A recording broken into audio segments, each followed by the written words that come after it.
warahmatullahi wabarakatuh. Kami dari kelompok 1. Di sini kami akan menjelaskan tentang eksperimen foto listrik. Sebelumnya kami akan memperkenalkan diri terlebih dahulu dengan saya sendiri, Muhammad Al-Farisi.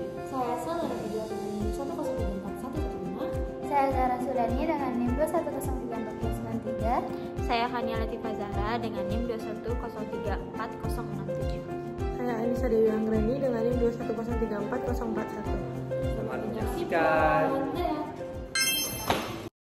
Efek fotolistrik merupakan sebuah fenomena fisika yang menjadi dasar pemahaman tentang interaksi antara cahaya dan materi.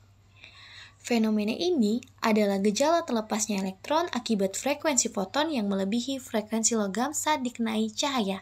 Nah, efek fotolistrik merupakan fenomena di mana partikel bermuatan listrik dilepaskan dari atau di dalam suatu material ketika menyerap radiasi elektromagnetik. Nah, bagaimana sih proses terjadinya efek fotolistrik? Nah, yang pertama itu terjadinya penyerapan dengan cahaya, di mana ketika cahaya itu mengenai permukaan logam, foton dari cahaya tersebut akan bertemu dengan elektron dalam logam. Nah, disinilah terjadinya proses transfer energi, di mana foton akan mentransfer energinya kepada elektron. Jika energi foton itu lebih besar dari energi ambang logam, maka elektron akan terlepas.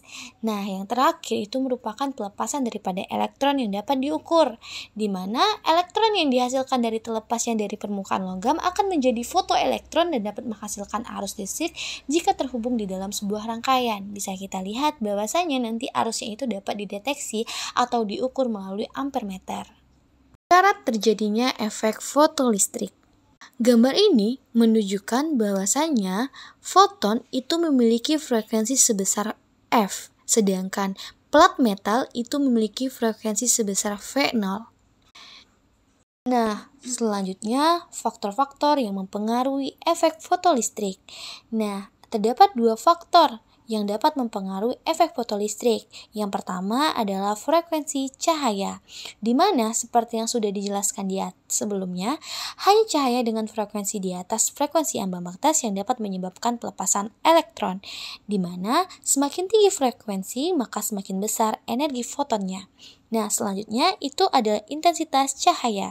Nah, meskipun intensitas itu tidak mempengaruhi energi kinetik elektron, tetapi tingginya intensitas akan menyebabkan banyaknya elektron yang dapat terlepas, asalkan frekuensi cukup tinggi. Nah, intensitasnya apabila itu diperbesar, maka jumlah elektron tereksitasinya akan banyak. Nah, ini akan menyebabkan arusnya akan semakin besar. Nah, di efek fotolistrik itu dijelaskan dari beberapa teori. Yang pertama, teori Einstein tentang efek fotolistrik. Einstein berpendapat bahwasanya frekuensi setiap foton cahaya itu memiliki sebuah energi, di mana kita mengetahui bahwasanya dapat dihitung dengan rumus berikut. Nah, energi itu dalam satuan joule sama dengan konstanta Planck dengan nilai 6,626 kali 10 pangkat minus 34 joule per second dikali dengan frekuensi cahaya.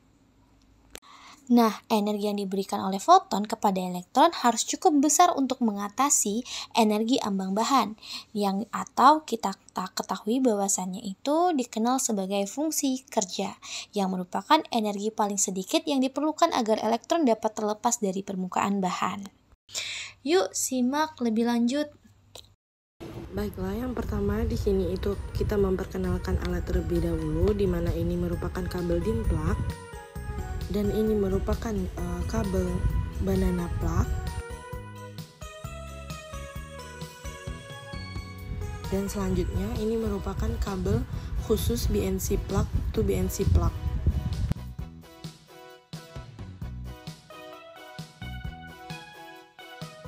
Ini merupakan bentuk alat dari mercury lamp dan fotodiode.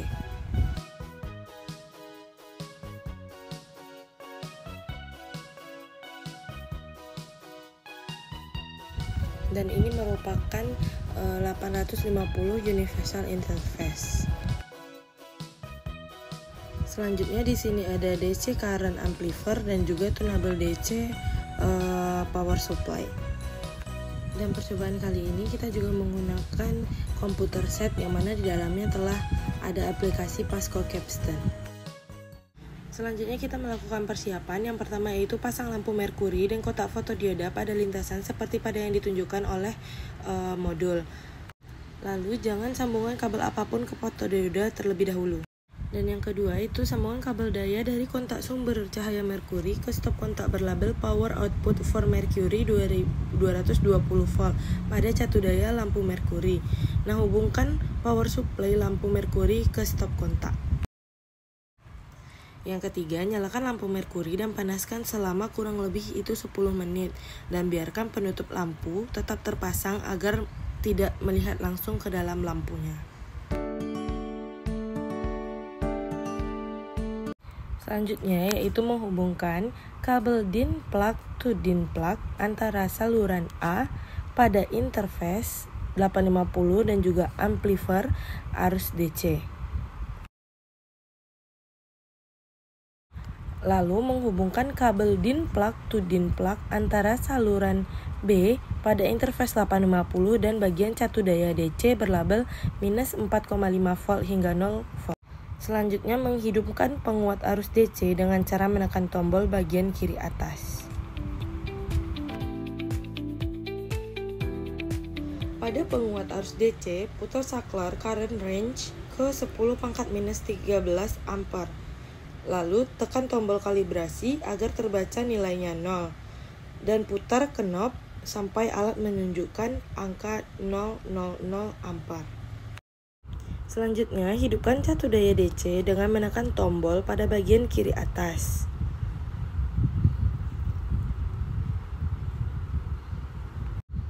Lalu pastikan tombol pada DC itu keluar dan memilih rentang minus 4,5 volt hingga 0 volt. Selanjutnya, hubungkan kabel khusus BNC plug to BNC plug antara bagian bertanda K pada kotak fotodiode dan stop kontak BNC pada penguat arus DC. Lalu menghubungkan kabel penghubung yang berwarna merah antara bagian bertanda A pada kotak fotodiode dengan stop kontak berwarna merah untuk kabel penghubung di sisi kanan catu daya DC. Selanjutnya, kabel penghubung yang berwarna hitam di antara stop kontak berwarna hitam untuk kabel penghubung kotak fotodioda dengan stop kontak berwarna hitam pada kabel penghubung di kanan catu daya DC. Untuk mengubah celah, tarik keluar aperture ring dan putar hingga berbunyi klik pada tempat yang diinginkan. Dan untuk mengganti filter, jangan ditarik keluar, cukup putar filter ring hingga berbunyi klik pada posisi berikutnya. Selanjutnya pada Pasco Capstan, buatlah tabel 1 dengan pengaturan masukan dari penggunaan yang berisi panjang gelombang filter. Pada kolom kedua, buatlah sebuah perhitungan untuk frekuensi filter dengan satuan 10⁻14 Hz. Lalu atur format bilangan pada perhitungan ini sampai 3 desimal. Dan tambahkan kolom ketiga untuk tegangan henti. Selanjutnya, tambahkan kolom keempat dengan perhitungan yang disebut dengan pembaca arus. Lalu atur pada pengumpulan data ke mode tetap dan hidupkan ke interface.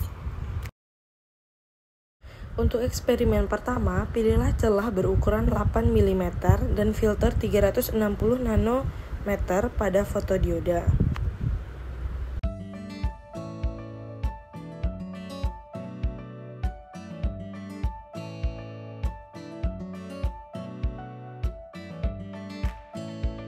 Selanjutnya, buka penutup celah dan filter, juga buka tutup sumber cahaya merkuri.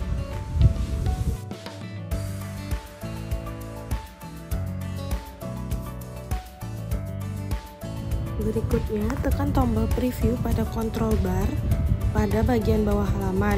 Lalu, klik pada baris pertama, stopping voltage untuk tabel 1. Selanjutnya, setel knob voltage adjust pada catu daya DC hingga arus yang terbaca pada ammeter menjadi 0. Kemudian, klik keep sample di control bar. Selanjutnya, putar cincin filter untuk mengganti nilai panjang gelombang berikutnya. Lalu, klik pada kolom berikutnya dan setel knob voltage adjust sampai arus yang terbaca pada ammeter menjadi 0. Lalu klik sampel pada control bar.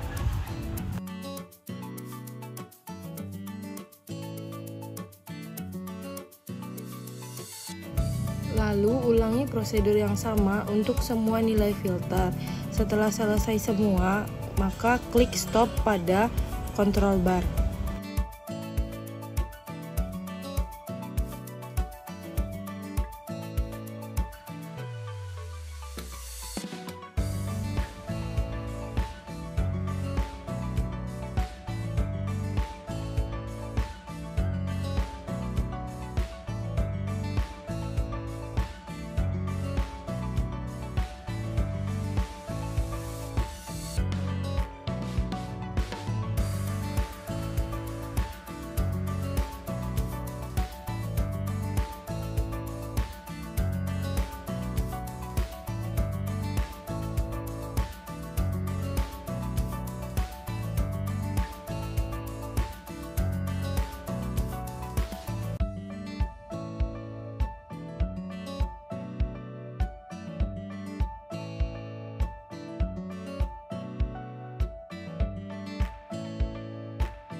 Untuk percobaan kedua, masukkan nilai tegangan henti ke dalam tabel 2 untuk filter 436 nanometer dan celah 8 mm yang direkam pada prosedur pertama.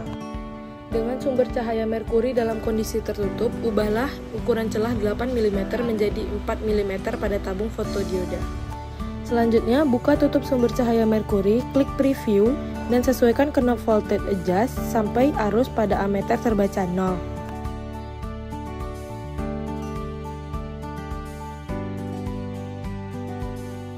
Dan catat nilai tegangan henti dalam tabel 2. Kemudian ubah ukuran celah menjadi 2 mm dan tentukan lagi nilai tegangan henti.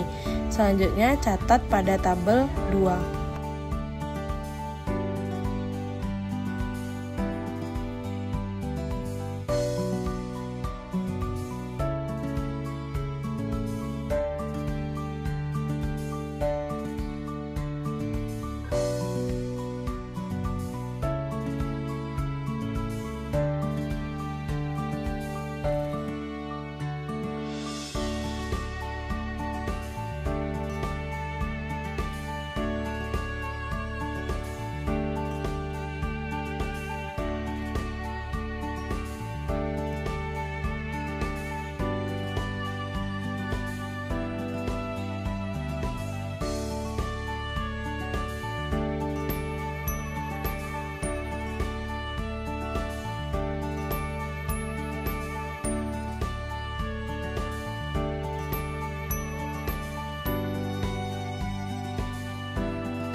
Selanjutnya, hitunglah nilai rata-rata dan simpangan baku dari tegangan henti. Untuk percobaan ketiga, buatlah sebuah grafik hubungan antara pembaca arus dengan tegangan.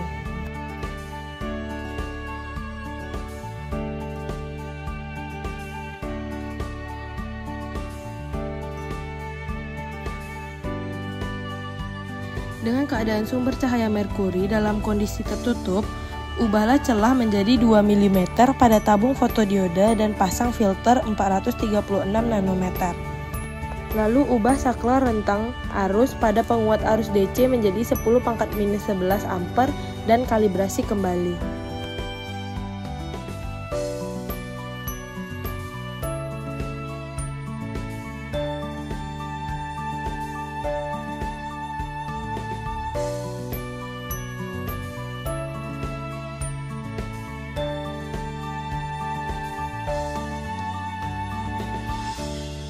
Pada catu daya DC, tekan tombol range untuk mengatur rentang tegangan menjadi minus 4,5 hingga 30 volt, lalu atur tegangan menjadi minus 4,5 volt.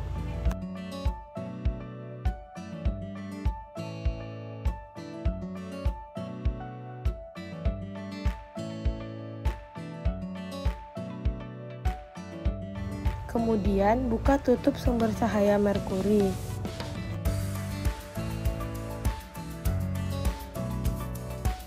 Selanjutnya, klik preview dan tunggu hingga pembacaan selesai. Kemudian, klik simpan sampel atau keep sampel. Lalu, atur nilai tegangan secara perlahan mulai dari minus 4,5 volt hingga 30 volt.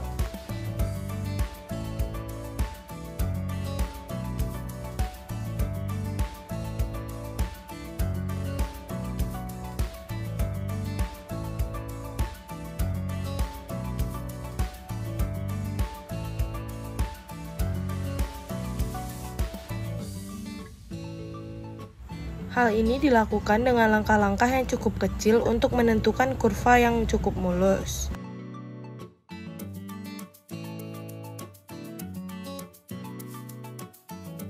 Dalam percobaan kali ini kami mengambil jarak yaitu sebesar 1 volt. Setiap kali Anda berhenti sejenak untuk mengambil titik data, tunggu hingga pembacaan stabil, lalu klik keep sampel. Ketika Anda sudah mencapai data 30 volt, maka klik stop.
Selanjutnya, ubah celah menjadi 4 mm.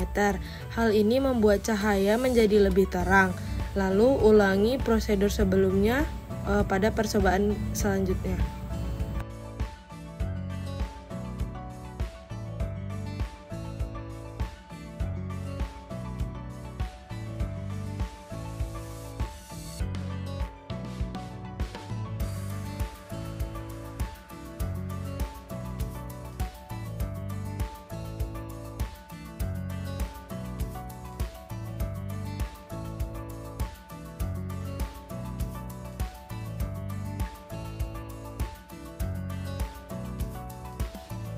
Lalu masukkan data eksperimen 3 ini ke dalam tabel 3.